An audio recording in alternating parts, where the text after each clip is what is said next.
আসসালামু আলাইকুম। শিরোনামে আমন্ত্রণ জানাচ্ছি আমি জসিন্তা জিনিয়া। ৪০ বছরের জলাবদ্ধতায় জীবনের স্বাভাবিক ছন্দ হারিয়েছে ভবদহের মানুষ। জনপদ জুড়ে চলছে নীরব কান্না। বিঘ্নিত হচ্ছে জীবন জীবিকা। ফসলি জমি নষ্ট হওয়ায় মাছের ঘেরের চক্রে বন্দী তারা। জলাবদ্ধতার অভিশাপ থেকে মুক্তি চান ভবদহের অধিবাসীরা।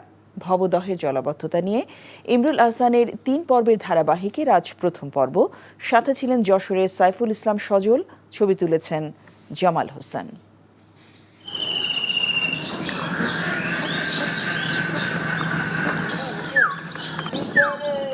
প্রকৃতিতে বইছে শীতের হাওয়া। বর্ষা চলে গেছে, তাও ৩ মাস হলো। তারপরও উঠোনে পানি। বাড়ি থেকে বের হওয়ার পথ যেন একটা নদী।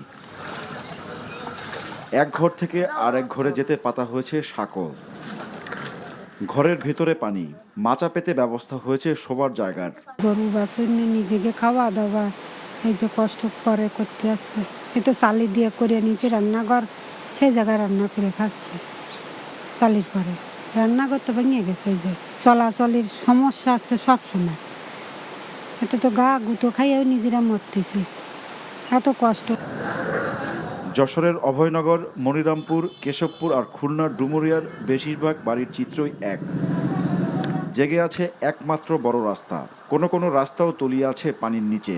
যাতায়াতের জন্য ডিঙ্গি নৌকায় ভরসা। এই এলাকায় যত দূর চোখ যায় শুধু পানি আর পানি। ক্ষেতের ফসল, মাছের ঘের সবই কেড়ে নিয়েছে সর্বনাশা পানি। কেড়ে নিয়েছে অনেকের থাকার জায়গাটুকু। পানির কাছে হেরে তাদের ঠাঁই রাস্তার ধারে।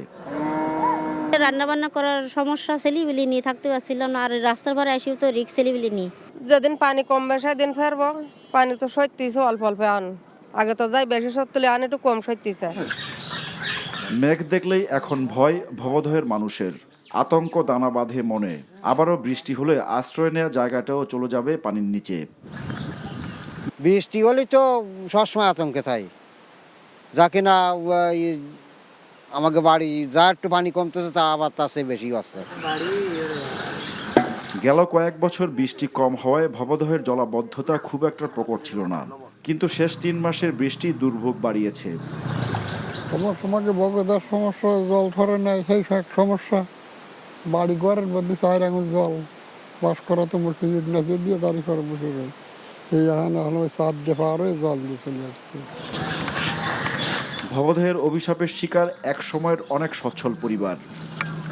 সর্বনাশা পানি গিলে খেয়েছে ফসলি জমি। বাধ্য হয়ে মাছ চাষে ঝুঁকেছে কৃষক। এখন কোনো কৃষিকাজ নেই, এখন মাছের চাষ ছাড়া কোনো কাজ নেই। জমি আছে, জমি তো ফসল হচ্ছে না, জমিতে কি হবে? ফসলাদি না হলে আমরা কি করে বাঁচবো? তাদের মতো হাজারো মানুষের স্বপ্ন ভবদহের পানিতে নিমজ্জিত।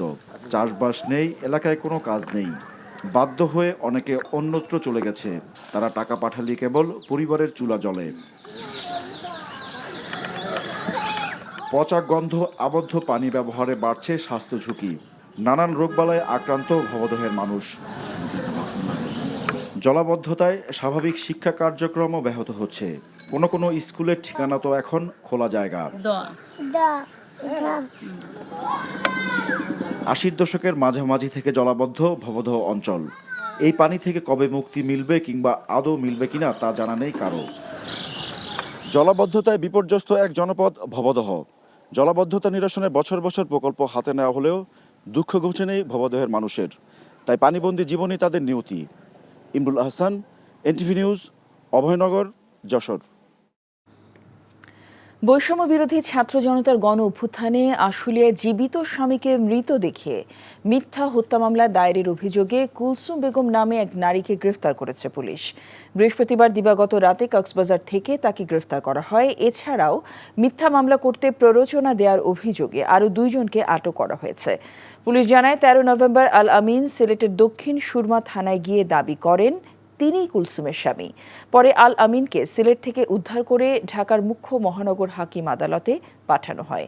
গত 5 অগস্ট আওয়ামী লীগ সরকারের পতনের দিন ছাত্র জনতার বিজয় মিছিল চলাকালে আওয়ামী লীগের সন্ত্রাসীদের গুলিতে স্বামী আল আমিন নিহত হয়েছেন উল্লেখ করে শেখ হাসিনা সহ 130 জনের বিরুদ্ধে আশুলিয়া থানায় মামলা করেছিলেন কুলসুম বেগম।